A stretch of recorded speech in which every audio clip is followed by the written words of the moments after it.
खुद तेजस्वी कहां से चुनाव लड़ेंगे। जानकार लोगों का कहना है कि दोनों विधानसभा क्षेत्र से वह चुनाव लड़ सकते हैं। वहाँ उन्होंने घर उर भी बनवाया है अपना। अब है कि वहाँ से बैठेंगे गाड़ी पर, फड़फड़ा के 10 मिनट में पटना आ जाएंगे। एक संदेश नहीं गलत जाएगा कि देखिए देखिए हार रहे थे राघोपुर से, तब भाग गए फुलपरास। ऐसा ही क्षेत्र वह दूसरा भी ढूंढ रहे हैं जहाँ से जीत भी सुनिश्चित हो। तब भी सवाल उठ जाएगा सर फिर कि लग रहा है तेजस्वी को कॉन्फिडेंस नहीं है। तो लक्षण भी देखा जाता है सीट का, तो हो सकता है यह भी सोच उनमें हो। इस दल के कुछ सीट उनके पाले में, उनकी सीटें कुछ इस दल को फेट फाट होगा। मधुबनी जिला के फुलपरास सीट पर उनकी निगाह टिक गई है। तो फेट फाट में हो सकता है कि जदयू के पाले में नहीं हो रहे सीट, वो तीसरे सीट की तलाश करेंगे। पैनोरमा ग्रुप, जो सोचता है वो करता है।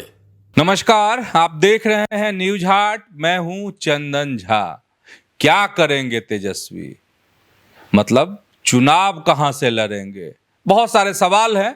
तो आज इन्हीं सवालों का जवाब समझिए। और इस विषय पर हमारे साथ बात करने के लिए हैं वरिष्ठ पत्रकार अजय मिश्र। सर, आपका इस कार्यक्रम में स्वागत है। धन्यवाद चंदन जी। सर, क्या करेंगे तेजस्वी, तरह तरह की बात, तरह तरह की चर्चा, मतलब चुनाव को लेकर कि खुद तेजस्वी कहां से चुनाव लड़ेंगे। देखिए, जिस तरह से 6 लेन पुल बन गया राघोपुर में, जा हो गया, मुख्यमंत्री नीतीश कुमार ने उद्घाटन कर दिया, राघोपुर को एक नवजीवन मिला, विकास की एक नई किरण वहां जग गई। सरकार भी सचेष्ट है वहाँ उसके डेवलपमेंट के लिए। बहुत सारी योजनाएं, परियोजनाएं राघोपुर के विकास के लिए चलाई जा रही है, उसकी घोषणा हो गई है।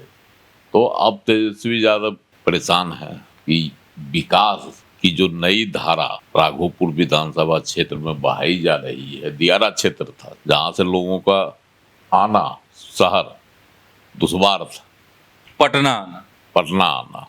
अब है कि वहां से बैठेंगे गाड़ी पर, फड़फड़ा के 10 मिनट में पटना आ जाएंगे। यह देन है मुख्यमंत्री नीतीश कुमार की, उनकी ही पहल से यह 4 लेन जो है पुल बना और वहाँ आवागमन की अस्थायी सुविधा मिल गई। पहले होता था, लालू प्रसाद भी वहाँ प्रयास किए थे, उन्होंने पीपा पुल बनवाया था। 6 महीना लोग उस पीपा पुल से आते जाते थे, लेकिन 6 महीना वही नाव की सवारी उनकी थी और नाव से ही वहाँ के लोग आते थे। विकास के नाम पर भी वहाँ कोई चमत्कार नहीं हो सका, जबकि वहाँ आरजेडी का कब्जा रहा, लालू परिवार का कब्जा रहा। तेजस्वी यादव 2 बार से जीत रहे हैं, दोनों बार उप मुख्यमंत्री बने, दो बार। लेकिन जो विकास की किरण वहाँ बहनी चाहिए, जो उसका ढिंढोरा पिटते हैं कि हम तेजस्वी माने विकास, रोजगार, है ना, वह कहीं दिखाई राघोपुर में नहीं पड़ रहा था।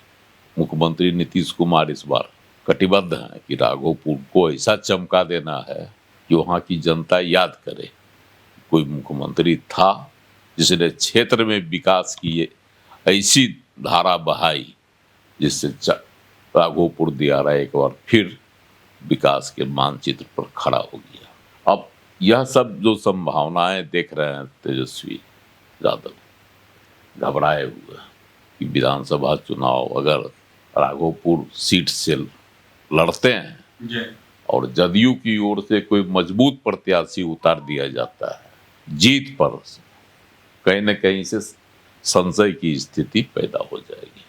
हो सकता है कि इससे वह अंदर अंदर घबरा रहे हैं तेजस्वी। हालांकि वह दम मार रहे हैं कि हम राघोपुर से ही लड़ेंगे, राघोपुर को ही चुनेंगे, राघोपुर से ही हमारा नाता है राजनीतिक। ये सब भी उनका चल रहा है। वहाँ उन्होंने घर उर भी बनवाया है अपना, जैसे की खबर है। लेकिन दूसरी ओर दूसरे विधानसभा क्षेत्र की भी वह तलाश कर रहे हैं जो ज्यादा बहुल हो, पिछड़ा बहुल हो। ऐसा ही क्षेत्र वह दूसरा भी ढूंढ रहे हैं जहां से जीत भी सुनिश्चित हो। वह इसकी भी तलाश में है, लगे हुए कि अगर कहीं से कोई संभावना नहीं दिखती हो, अगर नजर नहीं आए जीत की, तो दूसरी सीट की भी तलाश की जा रही है उनके और उनके लोगों द्वारा।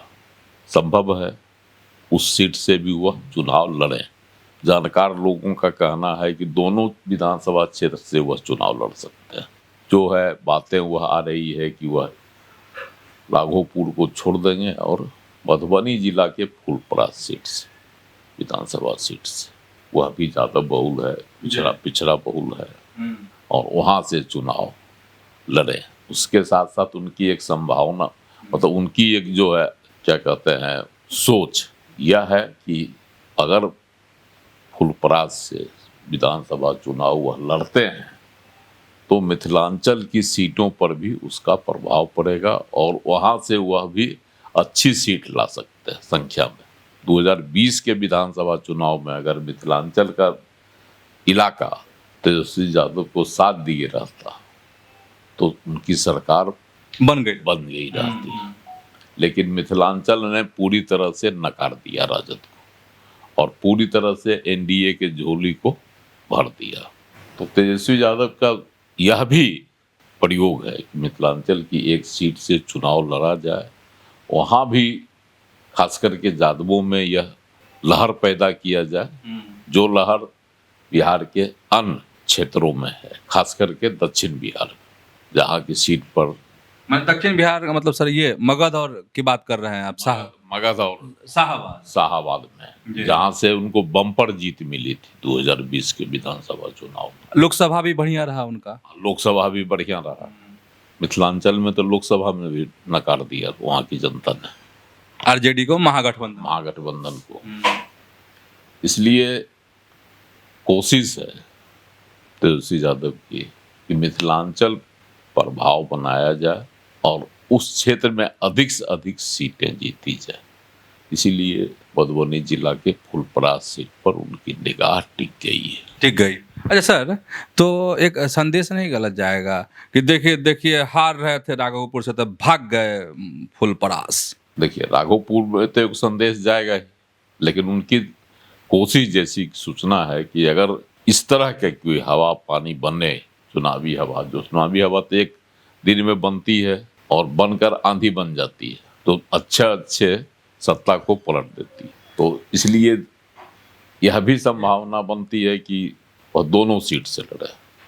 हाँ, ये हो सकता है कि राघोपुर से भी लड़े और फूलपरास से भी लड़े। अगर राघोपुर से हार गए तो फूलपरास से जीत जाएंगे। तब भी सवाल उठ जाएगा सर फिर कि लग रहा है तेजस्वी को कॉन्फिडेंस नहीं है। हाँ, यह सवाल तो बनेगा। और एक संभावना और देख रहे हैं कि कर्पूरी ठाकुर फूलपरास से जीते थे। हाँ, एक बार जीते थे, मुख्यमंत्री बने थे। हाँ, एक बार। हाँ, तो यह भी देख रहे हैं कि राघोपुर से जीत रहे हैं, मुख्यमंत्री नहीं बन पा रहे हैं, तो लक्षण भी देखा जाता है सीट का।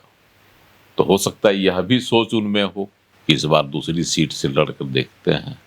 पिछली बार मुख्यमंत्री बनते बनते चूक गए इस बार, इसीलिए फूलपरास को वह पर ज्यादा ध्यान उनकी टिकी हुई है कि फूलपरास से ही, मधुबनी की फूलपरास सीट से ही चुनाव लड़ा जाए ताकि जीत की संभावना बने और मिथिलांचल में जो राजद को घाटा हुआ 2020 के विधानसभा चुनाव में उसकी भरपाई की जाए। लेकिन सर कुछ भी करे तेजस्वी, राघोपुर से भी लड़े और फूलपरास से भी लड़े तब भी, या फिर आपको फूलपरास से लड़े, निशाने पर रहेंगे एनडीए के नेताओं के निशाने पर रहेंगे। वो तो इसको भुनाएगा कि देखिए विकास का काम नहीं किए तो इसलिए राघोपुर को छोड़ दिया, तो फूलपरास में क्या करेंगे? यह तो सवाल बनेगा। एनडीए के नेताओं को यह मिल जाएगा मुद्दा, बड़ा मुद्दा हाँ। कि राघोपुर में विकास की जो है धारा इस सरकार ने बहाई, तो इससे भयभीत होकर वह भाग गए फूलपरास, और फूलपरास को भी इसी तरह से विकास से रहित रखेंगे क्षेत्र को, और फिर जब वहां से हार की संभावना लगेगी तो तीसरे सीट की तलाश करेंगे। यह तो उसको तो प्रचारित करेगा ही एनडीए। अरे सर तब तो अगर मान लीजिए ठीक है वो फूलपरास से लड़ते हैं, तब तो इधर का भी योद्धा कोई ये वाला होगा, बाहुबली वाला होगा। मैंने बाहुबली मैंने सियासी जिसकी पकड़ हो, क्योंकि तेजस्वी को फिर टक्कर देना पड़ेगा ना फूलपरास में। देखिए फूलपरास पिछड़ा बहुल इलाका, यादव की बहुलता है, लेकिन पिछड़ी जातियां भी वहाँ, अन्य छोटी जातियां जो हैं जिसको अति पिछड़ा कहते हैं, इसकी भी बाहुलता है। तो जदयू से वहाँ उसी जाति को उतारा जाएगा। और अभी भी हैं भी वर्तमान में जो विधायक हैं शीला मंडल, वो अभी तो धानुक जाति से आती हैं, अति पिछड़ी जाति से आती है। तो उन्हीं पर क्योंकि वह जीती हुई हैं, सिटिंग हाँ, मंत्री भी हैं, तो हो सकता है जदयू उनका ही इस्तेमाल करे। विकास की कुछ काम भी किए हैं क्षेत्र में, सरकार का सहयोग भी मिला है, और प्रधानमंत्री का दौरा भी बार बार मिथिलांचल के लिए हुआ। मधुबनी में हवाई अड्डा बनने जा रहा है, यह राज्य सरकार की देन है, इसको भी भुनाएंगी शीला मंडल। तो ये सब फायदा शीला मंडल के पक्ष में है, और तेजस्वी जो है अपने पक्ष में जादवों को गोलबंद करेंगे, इसका लाभ वह उठाना चाहेंगे। हाँ सर, तो ऐसा भी हो सकता है कि चूंकि चर्चा ये है कि एनडीए में सीटों की अदला बदली होगी, इस दल के कुछ सीट उनके पाले में, उनकी सीटें कुछ इस दल को फेट फाट होगा, तो फेट फाट में हो सकता है कि जदयू के पाले में नहीं हो रहे सीट। वो नहीं, देखिए फेट फाट वाली जो बातें हो रही है, जहां से जिसकी जीत की संभावना अधिक होगी उसको टिकट मिलना तय। एनडीए का यही है, एक तरह से अंदर खाने जो बातें चल रही है उसमें जिसकी जहाँ जीत की संभावना अधिक लगेगी वहाँ उसको वह सीट मिलेगी। तो अदला बदली का यह एक फार्मूला है, हो सकता है। हाँ, तो इसी परिस्थिति में चूंकि जदयू का सीटिंग रही है शीला मंडल, अभी तक तो कोई उनके खिलाफ में कोई बातें नहीं आ रही है क्षेत्र में। आज पटना में गरज के बोले, है ना, रक्षा मंत्री राजनाथ सिंह आए हुए थे बीजेपी के कार्यक्रम में, हमारे मुख्यमंत्री, मंत्री या उप मुख्यमंत्री पर कोई आरोप नहीं लगा। तो शीला मंडल पर भी कोई आरोप अभी तक तो नहीं लगा किसी तरह का। यह भी है कि जदयू के लिए वह सीट मुफीद हो और जदयू को मिल जाए। तो समझ गए होंगे कि चुनाव है तो तेजस्वी खुद के लिए, अपने लिए क्या कर सकते हैं, मतलब कहां से चुनाव लड़ सकते हैं। तो ऐसे ही जुड़े रहिए न्यूज हाट के साथ, खबरों से अपडेट रहिए। धन्यवाद, नमस्कार।